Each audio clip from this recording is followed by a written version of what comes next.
Buenas tardes a todos. Esta tarde damos la bienvenida en Periodista Digital a una autora ya consagrada, Carmen Posadas, con una larga trayectoria profesional a sus espaldas, que acaba de publicar un nuevo libro que se titula El testigo invisible, con la editorial Planeta. Buenas tardes, Carmen. Encantada de estar aquí. Gracias por venir al programa a pesar de tu gripe y de tu promoción. Es un placer realmente. Este libro se llama El testigo invisible.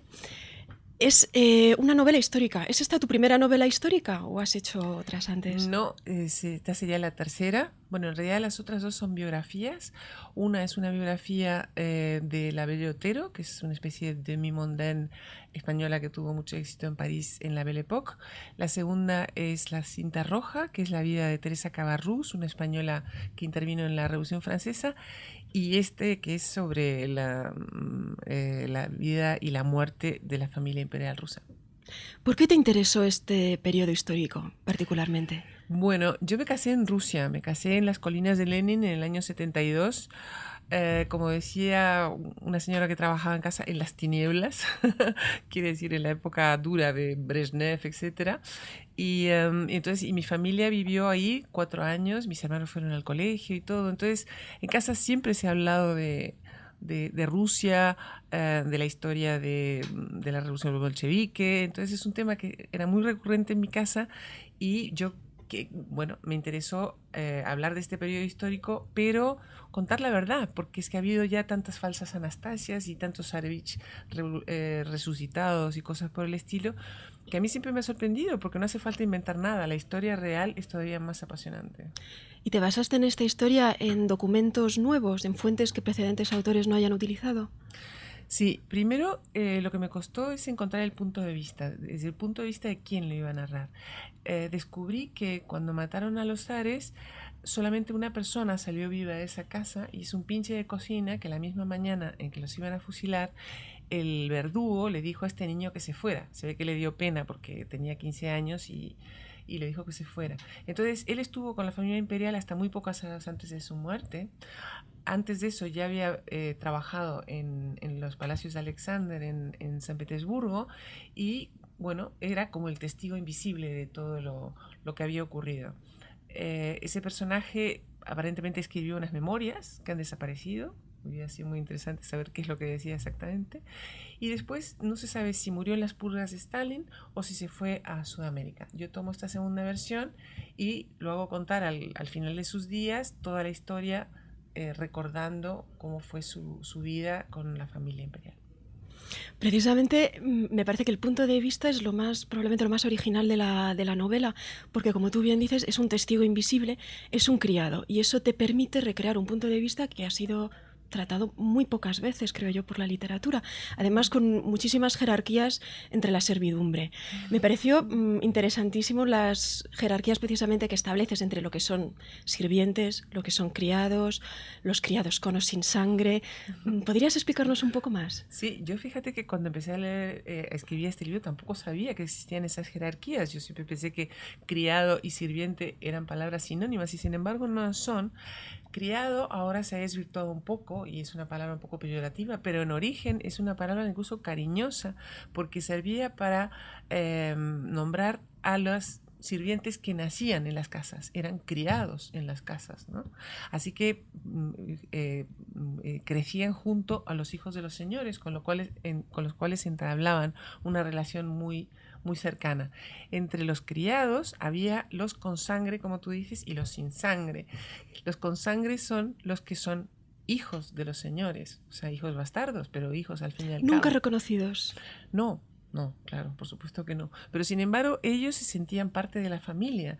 Y a mí me sorprendió descubrir claro, cuántos Yusupov o cuántos Korsakov habría por ahí haciendo camas y limpiando retretes, ¿no? Eran tan Romanov o Korsakov o Yusupov como los demás, simplemente eran hijos bastardos. Y entonces ellos se sentían de la familia y tenían una relación mucho más cercana con los señores porque ellos sabían que pertenecían a su misma sangre. Eso es algo también que llama la atención, es la enorme benevolencia con la cual este criado describe a la familia imperial. Lo escribe con muchísimo, muchísimo cariño, se ve que está enamorado de las grandes duquesas. ¿Realmente los criados amaban a sus señores de esa forma? Yo creo que sí, que existía una relación muy cercana, sobre todo en el caso de la familia imperial, que era una familia muy cerca, ellos mismos eran gente muy normal. Fíjate, por ejemplo, que las niñas se hacían la cama ellas, todos, cuando eran grandes duquesas, no en la época que eran prisioneras, sino toda su vida se hicieron la cama, tenían que tomar duchas con agua fría, eran muy estrictas, Muy espartana, daba muy la espartana, impresión. ¿no? La vida que estaba marcada por Catalina la Grande. Esto ya venía de muy atrás, esta costumbre. Y entonces, bueno, mientras vivieron en los grandes palacios había una relación lejana, digamos, con los criados, pero cuando ya eran prisioneros se produce un fenómeno como cuando hay un naufragio, ¿no? Al final, si tú naufragas junto a un rey o un príncipe, al principio se mantienen las jerarquías, pero poco a poco, al final, sois dos sobrevivientes y se crea un lazo muy cercano. ¿Cuáles son las virtudes de un buen sirviente? Eh, bueno, un buen sirviente tiene que ser leal, tiene que guardar los secretos y, y tiene que ser solidario. Y bueno, en la Revolución Rusa hubo muchos que se comportaron así, otros que no, pero mi personaje sí fue leal. Y entonces yo quería tomar este punto de vista. A mí lo que me gustó es sobre todo el que son invisibles, el que se ve que siempre son parte de la familia, pero una parte en cierta forma no reconocida, que tienen que ser ciegos, mudos, sordos, Todos. un poco como si fueran parte del mobiliario. Y sin embargo miran a sus señores con un inmenso amor porque se consideran de su sangre muchas veces. Una cosa también interesante es la leyenda de la muerte de Rasputín. Rasputín es uno de los personajes, yo creo, sobre el cual más tinta se ha derramado probablemente de la historia Desde universal. luego, uno de los Porque era malvados de la historia, ¿no? malvado, pero sí, con claros, con luces y sombras, en cierta forma, un Sí. claro oscuro, porque se ve que es una persona que también tenía como grandes dotes, ¿no? Además de ser una especie de hipnotizador, parece que obra milagros. ¿Has encontrado, digamos, documentos que demuestren que realmente obró milagros? Él era un starets, que como yo sé que tú sabes mucho de cómo son los rusos, no es exactamente un cura, no pertenece a la iglesia, Es un es una especie de un santón. santón, exacto, pero que era gente muy venerada, no solamente por los campesinos, sino también Tolstoy, por ejemplo, tenía una gran devoción por los starets, incluso pasó parte de su vida visitando a algunos de ellos y consultándolos porque los consideraban hombres sabios, ¿no? Rasputín era un starets un poco especial porque era un gran libertino, o sea que al mismo tiempo que tenía dotes adivinatorias y dotes curativas, bueno, es que no dejaba un títere con cabeza. Pero de sus dotes anatómicas, ¿querías especificar? También, por lo visto era famoso porque estaba muy bien dotado. Y, ¿Cuántos centímetros dices en tu sí, libro? sí, no, de terror, algo así como veintitantos, yo no me En acuerdo, una cosa reposo. así, sí, una cosa de locos. Y creo que en San Petersburgo hay un museo en el que se conserva, pero es falso porque, entre otras cosas, ahora se sabe que Rasputín lo torturaron antes de morir y le machacaron los genitales, o sea que esa verga enorme que se venera en San Petersburgo es falsa, pero de todas maneras lo que sí es verdad es que era un hombre muy dotado en muchos sentidos. Se decía que era el amante de la reina, que hacían Ujú. tríos, que hacían de todo. Sin embargo, según tu versión, esto no es correcto. Esto era realmente una calumnia. No, yo La creo que eso es relación era otra. completamente inverosímil. Lo que sí es verdad es que tenía un enorme ascendente sobre la zarina porque ella se sentía muy culpable de la enfermedad de su hijo. Su hijo era hemofílico y eso se transmite por vía materna. Así que ella le trajo esta enfermedad terrible a su hijo. Un hemofílico, cuando se hace un pequeño corte, se desangra y, bueno, al final muchos de ellos, bueno, en general casi todos mueren muy jóvenes, ¿no? Porque no pueden sobrevivir a un pequeño golpe que luego les produce una hemorragia interna, por ejemplo, ¿no? Entonces ella, cuando descubrió a Rasputín y se dio cuenta que Rasputín era capaz de frenar las hemorragias de su hijo, se le creó una dependencia increíble. ¿Mm? Y entonces cuando el zar se va al frente y ella se queda al mando del país, entonces al final ella y Rasputín gobiernan. Y entre que el zar estaba en el frente y la zarina era alemana y Rusia estaba en guerra con los alemanes y estaba tan influenciada por Rasputín, bueno, todo eso creó un odio muy grande que al final es cómo se explica que estallara la revolución. Sí, hablas siempre de las ondas concéntricas en el estanque que llegan a producir un desencadenamiento de catástrofes. En lo que respecta a la muerte de Rasputín, siempre ha habido un mito. Y ese mito tú al parecer lo desvelas inculpando a los servicios secretos británicos. ¿Esto es una versión tuya original? ¿O? No, esto está documentado y es así. Tú sabes que en los países hay documentos que se desclasifican al cabo de ciertos años, exacto, 75 y 100 años.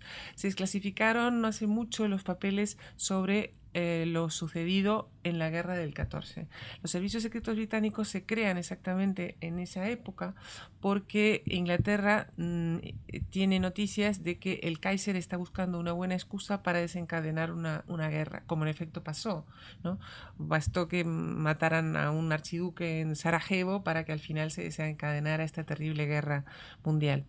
Y entonces los servicios secretos británicos sabían que Rasputín tenía una enorme influencia sobre el zar y temían que el zar se saliera de la guerra del 14. El zar estaba perdiendo la guerra, eso le producía una falta de popularidad enorme y tenían miedo que si se salía el zar de la guerra, entonces todas las tropas que estaban en el frente ruso, las tropas alemanas se volverían sobre Francia y entonces Alemania ganaría la guerra. Había que evitar esto a todo trance y entonces Cummings, que es el jefe de los servicios secretos, en el cual, por cierto, está inspirado, en este personaje se inspiró más tarde Ian Fleming para crear el jefe de James Bond. El jefe de James Bond se llama M y el auténtico M se llama Cummings y se llamaba con la letra C. Bueno, entonces Cummings manda a sus agentes a Moscú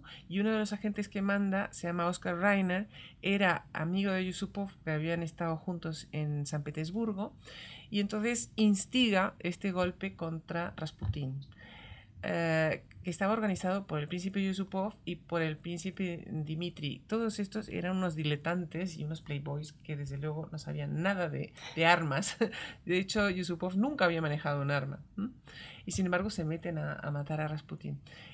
No quiero contar más porque es un poco... Si no lo vas a desvelar, mejor no lo cuentes. Pero es muy curiosa. La muerte de Rasputín es todavía más novelesca que la que nos contaron.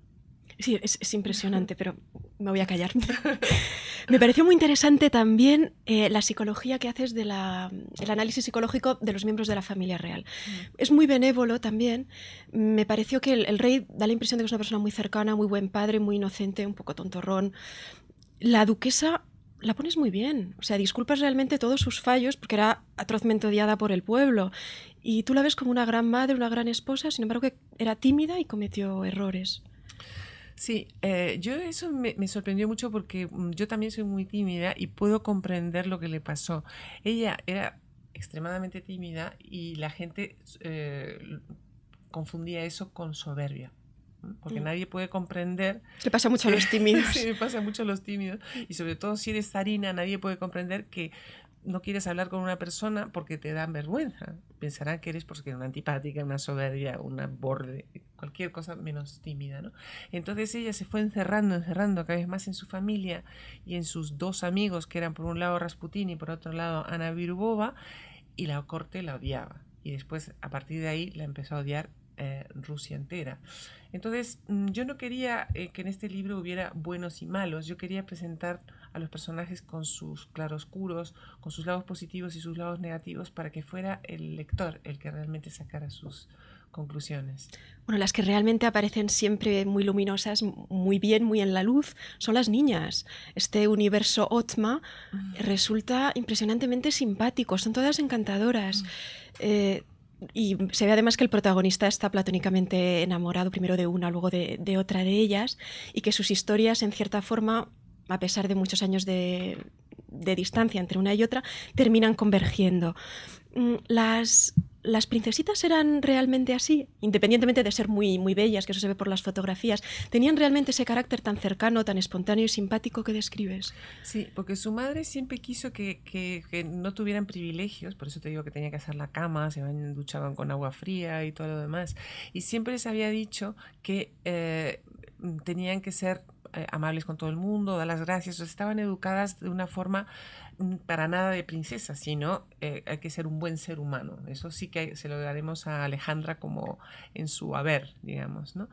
Después, el carácter de las niñas, yo he tenido la suerte de poder manejar los diarios privados de muchas de ellas, porque en aquella época todo el mundo escribía diario. Entonces se conservan muchos volúmenes de los diarios de las niñas. No todos, sino por ejemplo de Tatiana hay como 5 o 6 años, de Olga hay 4 o 2 o 3. Entonces, con lo que van contando por los diarios es bastante fácil armar el puzzle de cómo era cada una, cómo era la personalidad. Por ejemplo, Anastasia era muy bromista, además le encantaba disfrazarse y era muy buena actriz. María era un poco gordita y entonces la trataban así como despectivamente porque era como Patito el feo. patito feo de la familia. Tatiana era un poco estiradilla, la pobre, pero también era muy, la llamaban la señorita gobernanta porque mandaba mucho. Olga era muy pasional. Entonces, a través de los diarios he podido entresacar la personalidad y crear estos personajes.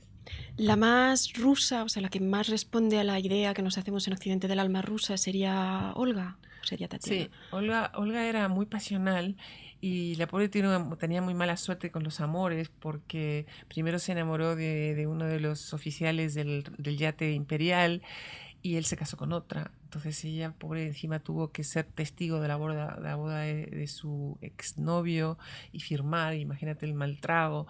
Y después la quisieron casar con el futuro Eso es muy duque de divertido. Windsor. Ese es el que tenía un acné atroz y por eso le Sí, descartaron. exacto. Ese fue con el heredero de la corona rumana, ¿no? Entonces a Olga no le gustaba mucho y entonces entre todas decidieron que se iban a quemar muchísimo con el sol para parecer muy feas cuando fueran a ver a Carol, que así se llamaba, que las rechazara, ¿no? Pero también es muy curioso porque intentaron casarla con el futuro duque de Windsor, con el marido de Wallis Simpson, que no le gustaban mucho las señoras, todo se ha dicho, y entonces también rechazó esa unión. Pero una unión que hubiera cambiado el curso de la historia, por Claro, lo y sobre menos. todo hubiera salvado a Olga, que no hubiera Claro. muerto, ¿no? Si se hubiera casado, pues posiblemente a lo mejor Eduardo no hubiera conocido a Wallis Simpson y hubieran sido reyes de Inglaterra. Es lo que la impresión que da también la novela es que hay muchas coincidencias y muchos casos que fueron fortuitos y que la historia podía haber sido en todo momento de otra manera. Por ejemplo, el hecho de que el zar tomara el camino más largo, por altruismo, el hecho de que Olga rechazara a sus pretendientes. Y como estos hay muchos ejemplos en que uno le da la impresión de que lo que vemos, digamos, desde el futuro de entonces, como un desencadenamiento ineluctable, que en realidad hubiera todo sido muy, muy evitable, que la historia podía haber sido de otra manera. ¿Tu valoración de la Revolución Rusa cómo es? Es una pregunta muy compleja. Pues mira, es un poco... yo este libro me hubiera gustado llamarle Ondas en un estanque. Lo que pasa es que no es tan bonito, me gusta más El testigo invisible, pero todo es una piedra. Cuando tú tiras una piedra en un estanque, se hace una onda pequeña y luego cada vez más grande, más grande, más grande, más grande, más grande. Y es un poco lo que pasó en la Revolución Rusa. O sea, realmente el zar no se puede decir que fuera un monstruo. Era un poco inteligente y no supo manejar la situación. Él ni siquiera se dio cuenta de que tenía que haber abierto la mano, dejar que la Duma tuviera más protagonismo, hacer una monarquía más moderna. Si lo hubiera hecho, posiblemente no habría pasado. La zarina, si no se hubiera apoyado tanto en Rasputín y no hubiera intentado gobernar cuando no tenía más remota idea de cómo se gobernaba, si hubiera quedado cuidando a sus niños como una madre abnegada, pues posiblemente tampoco hubiera pasado todas estas catástrofes. Por eso el epígrafe de esta novela es: de buenas intenciones está empedrado el camino del infierno, porque todos tenían buenísimas intenciones, hasta Rasputín. O sea, Rasputín todo tipo decía: sálgase de la guerra, es una catástrofe, es una sangría, es fatal para la Unión Soviética, digo, para Rusia lo que está pasando. Las predicciones de Rasputín fueron todas ciertas. Sí, al final se cumplieron todas. Sí, asombroso. Realmente asombroso. Lo que me ha parecido sobrecogedor es la matanza de la familia imperial, que abre y cierra la novela. Está descrito con mucho detalle y es sobrecogedor por la densidad, la intensidad de los sentimientos, sobre todo por el testigo invisible que lo está viendo todo.